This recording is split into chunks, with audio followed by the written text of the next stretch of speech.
Assalamualaikum warahmatullahi wabarakatuh dan selamat siang semuanya teman-teman. Pertama-tama marilah kita memanjatkan puji dan syukur kepada Allah Subhanahu wa taala atas nikmat yang diberikan kepada kita, terutama nikmat sehat ya teman-teman. Dan semoga saudara-saudara kita yang lagi sakit mudah-mudahan lekas sembuh, dan yang lagi mencari pekerjaan semoga lekas mendapatkan pekerjaan dan penghidupan yang layak. Seperti itulah kita mendoakan khususnya bangsa Indonesia, semoga penyakit corona segera berakhir ya teman-teman. Pada kesempatan kali ini kami akan sharing terkait video sebelumnya, yang dimana video sebelumnya yaitu terkait cara mudah membuat komposter dari ember cat seperti itu. Maka hari ini kita akan melanjutkan terkait bahan apa saja yang bisa masuk dalam proses pengkomposan, seperti yang kata lain bagaimana cara kita membuat kompos itu, baik yang aerob maupun anaerob gitu, baik yang menampung air lindi maupun yang tidak menampung air lindi. Seperti sebelumnya kami jelaskan bahwa dalam pengkomposan itu kata kuncinya ada 3 teman-teman. Ada yang namanya wadah atau tempat, yaitu tempat atau biasa disebut komposter. Yang kedua adalah bahan organik, apa saja yang bisa masuk dan yang tidak boleh.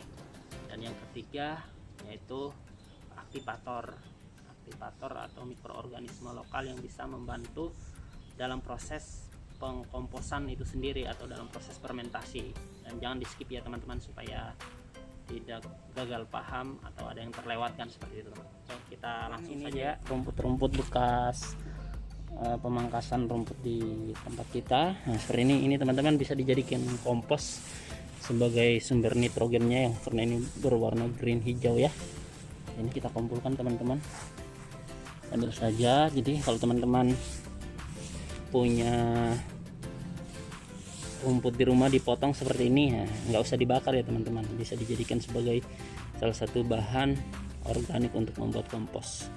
Ini juga ada daun mangga, nggak apa-apa, sebagai sumber karbon. Ini teman-teman masukkan ke sini dia, sekali untuk dibuat kompos. Tinggal kita masukkan ke karung teman-teman.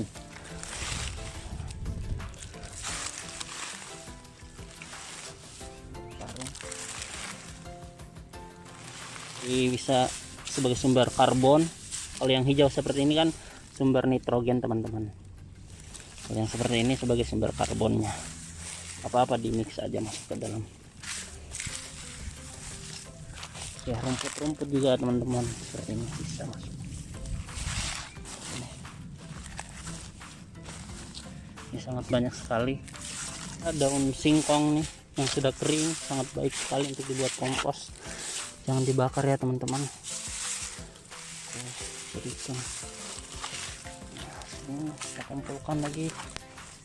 Daun nangka ini teman-teman, bisa dikumpulin sekarang teman-teman. Campur saja ke sini.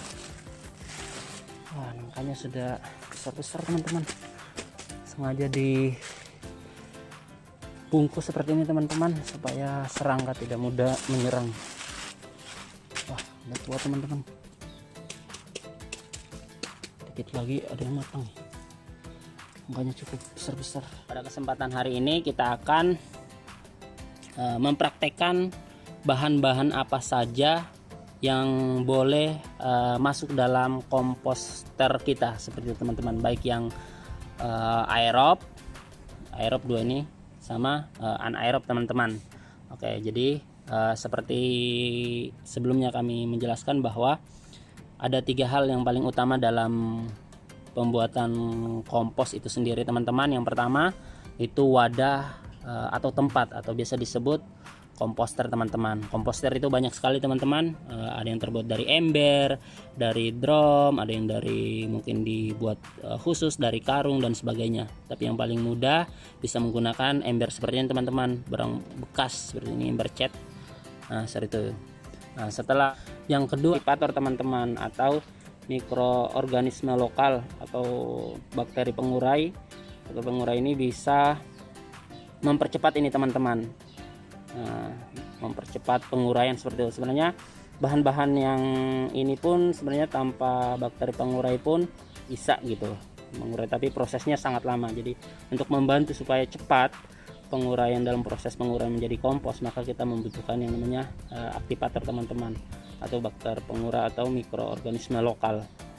Mikroorganisme lokal ini bisa kita kembangkan sendiri teman-teman, seperti dari nasi seperti ini teman-teman. Nah, ini kami sudah buat seperti ini teman-teman. Ini insya Allah udah jadi, ini kita buat dari nasi atau mol, ini mikroorganisme lokal. Nah, ini sebagai fungsinya untuk membantu kita menyiramkan ke bahan-bahan komposter kita yang kita masukkan ke dalam kompos seperti itu. Tinggal kita percikan. So, kalau tidak ada seperti ini teman-teman, bisa menggunakan air cucian beras dan sebagainya. Oke, nanti yang pembuatan mol nanti kita akan membuatkan video khususnya yang ini. Ini alhamdulillah udah jadi. Oke, setelah seperti ini, bahan yang selanjutnya tentunya yang ketiga setelah komposter, aktivator, bahan selanjutnya yaitu ya tentunya bahan-bahan organik mana saja yang akan kita jadikan kompos. Teman-teman lihat di sini, kami sudah mengumpulkan sebelumnya. Nah, ini kalau teman-teman lihat itu ada rumput-rumput teman-teman, banyak sekali seperti ini. Kita sudah mengumpulkan. Nah, terus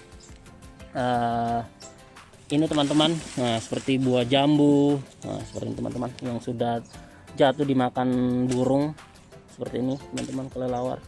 Buah-buah apa saja bisa seperti teman-teman kita kumpulkan. Terus nah ini tentunya teman-teman limbah rumah tangga kita. Ini lalat sudah mulai, ini kita kalau ada lalat seperti ini kita harus mengusirnya teman-teman, karena dia akan menyimpan telur-telurnya teman-teman, sehingga komposter kita itu akan berbelatung. Nah, makanya tadi sebelumnya kita kompos yang rumah tangga kita itu perlu menjaganya supaya lalat tidak masuk teman-teman ke dalam sampah rumah tangga kita. Ini yang boleh masuk lah. Oke teman-teman, yang boleh masuk yang mana saja, bahan-bahan organik itu semuanya masuk semua, yang dari kan seperti itu sayuran, dari kulit seperti ini teman-teman, ini bisa masuk semua. Terus cangkang telur ini nah bisa masuk. Limbah dari rumah tangga yang bisa masuk ini teman-teman, yang khususnya yang dari hewani ya teman-teman. Kulit telur ini bisa, ini juga high kalsium teman-teman, tinggi, sangat bagus sekali meskipun harus diikan. Oke, terus kulit wortel seperti ini teman-teman, ini bayam yang sudah potongan-potongan jambu air ya, sisa-sisa seperti ini teman-teman. Nah, kulit semangka, terus ini kubis, banyak sekali. Nah, ini ada juga nasi, nah, nggak apa-apa, ini cepat sebagai makanan si bakteri juga ini teman-teman. Oke, buah semangka seperti ini, kulit-kulitnya. Terus apalagi teman-teman, kita bisa lihat, nah ini kacang panjang teman-teman yang sudah tak layak dimakan teman-teman. Ini kulit pisang, kulit bawang, nah ini telur, intinya limbah rumah tangga seperti itu lagi. Nah ini teman-teman. Oke, itu bahan-bahan yang bisa masuk, intinya bahan-bahan yang bisa masuk semua itu adalah limbah organik dari rumah tangga kita teman-teman. Nah, masih banyak lagi semuanya yang bisa masuk, intinya kalau yang organik bisa masuk semua. Dan apa yang perlu kita hindari memasukkan ke komposter itu teman-teman, yaitu limbah dari hewani teman-teman, misalkan dari ikan, sisa tulang, karena akan menimbulkan bau busuk teman-teman dalam komposter kita gitu, dan akan jadi sumber lalat gitu, menarik bau gitu teman-teman. Jadi kita menghindari untuk tidak memasukkan ke dalam komposter itu teman-teman. Oke teman-teman, kita tinggal melakukan pemotongan seperti ini teman-teman. Nah, ini cukup kita potong kecil-kecil teman-teman. Nah, seperti ini. Jadi hati-hati aja teman-teman biar tidak ke tangan. Fungsinya kita potong kecil-kecil begini supaya mudah terurai teman-teman. Kalau terlalu besar akan sangat susah penguraiannya. Kulit-kulit pisang kita potong-potong kecil-kecil teman-teman, usahakan sekecil mungkin. Ini kita supaya lebih mudah terurai teman-teman, dan masuk ke dalamnya juga lebih rapat teman-teman, lebih rapi. dan ruangnya lebih banyak teman-teman. Teman, ini dia komposter kita, sangat sederhana sekali, hanya butuh dilobangin seperti proses yang sudah kita lakukan sebelumnya. Ini tinggal dilobangin. Oke, yang pertama kita lakukan adalah memasukkan yang ini teman-teman. Nah, yang ini, yang brown atau sebagai sumber karbon teman-teman. Seperti ini teman-teman, warna coklat. Nah, ini juga bisa diganti teman-teman, misalkan tanah kompos yang sudah matang atau yang setengah matang teman-teman, daripada sampah-sampah seperti ini teman-teman, bisa juga diganti tanah tipis gitu. Oke, setelah seperti ini maka kita masukkan sampah rumah tangga kita, misalkan potongan-potongan semangka teman-teman, seperti ini kita masukkan, potongan pisang, sayur-sayur. Nah, masukkan saja seperti ini teman-teman, kita masukkan seperti ini.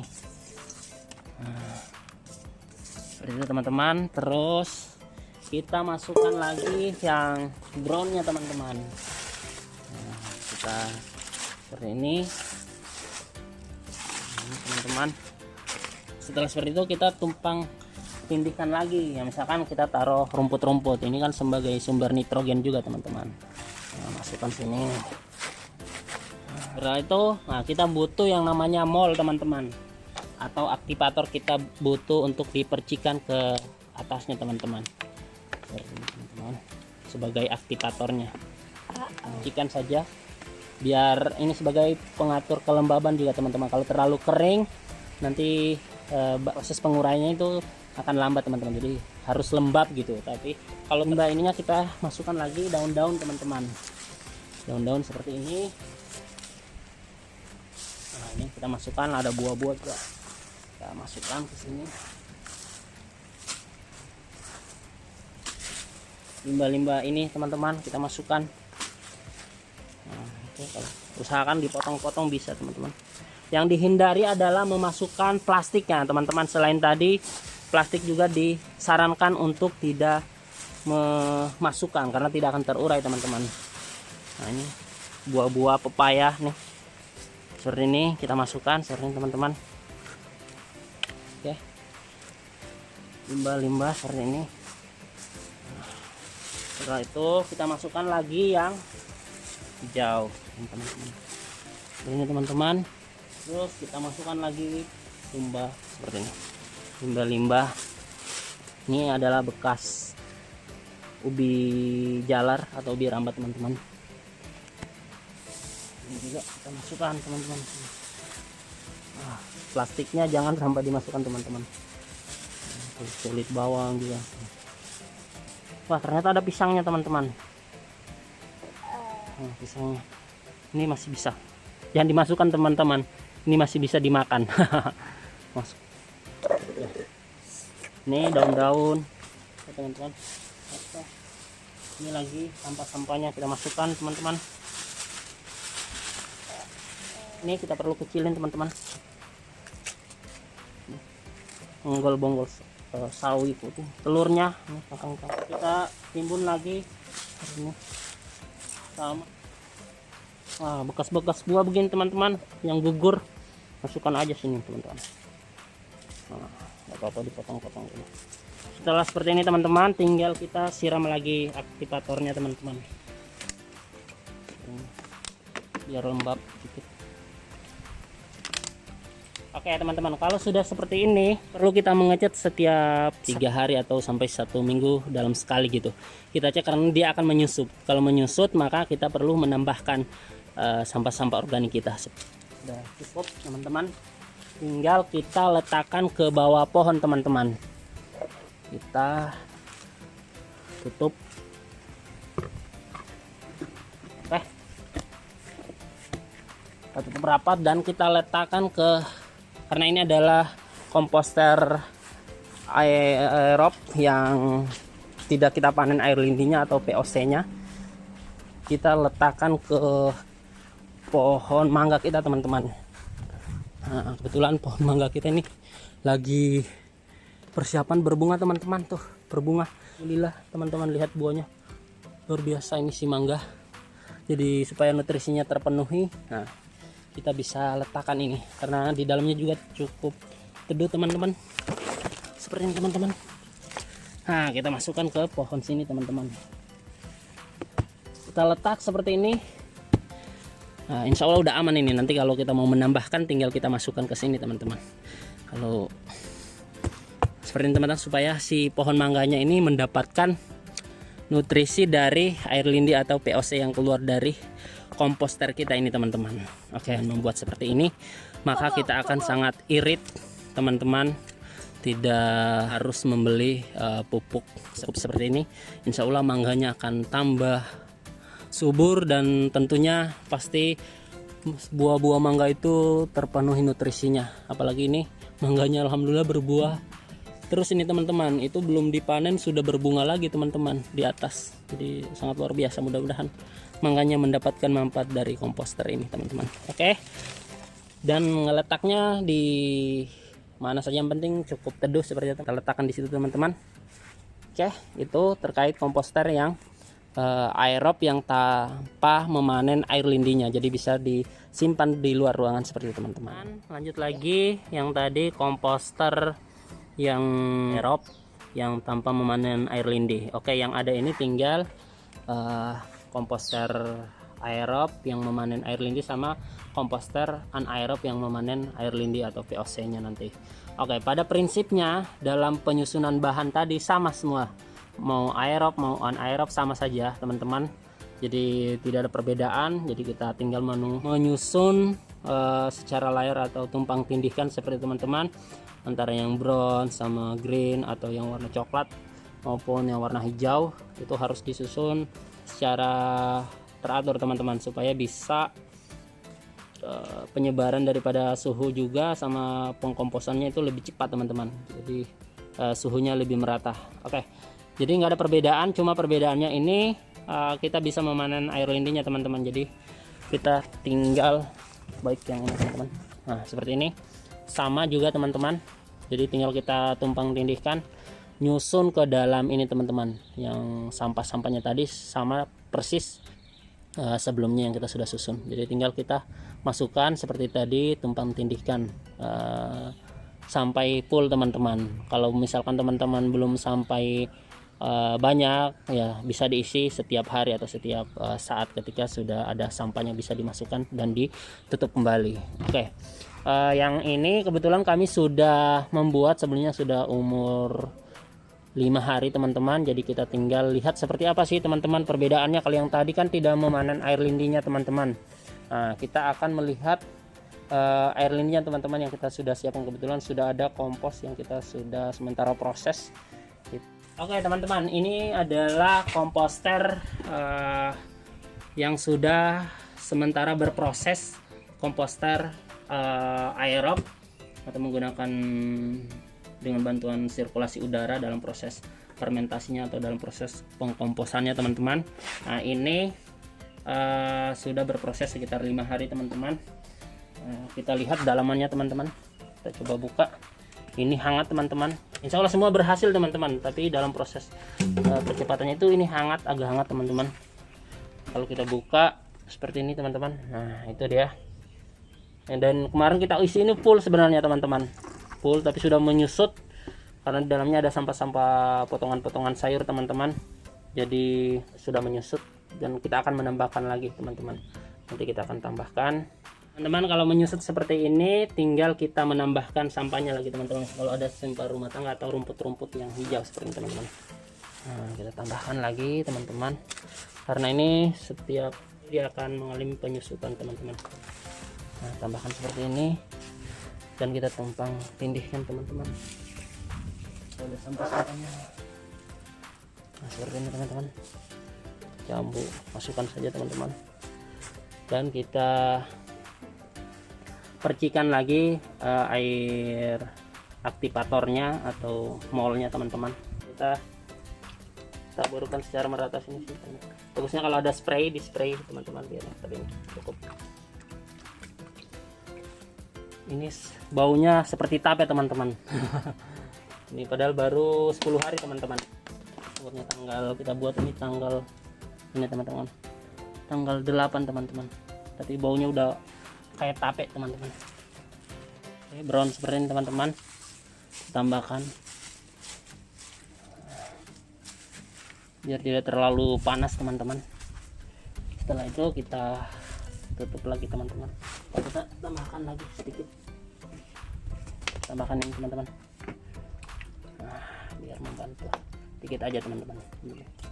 Dan untuk menjaga kelembaban teman-teman supaya tidak terlalu kering. Kalau terlalu kering dia akan lama gitu dalam proses pengkomposannya atau fermentasinya.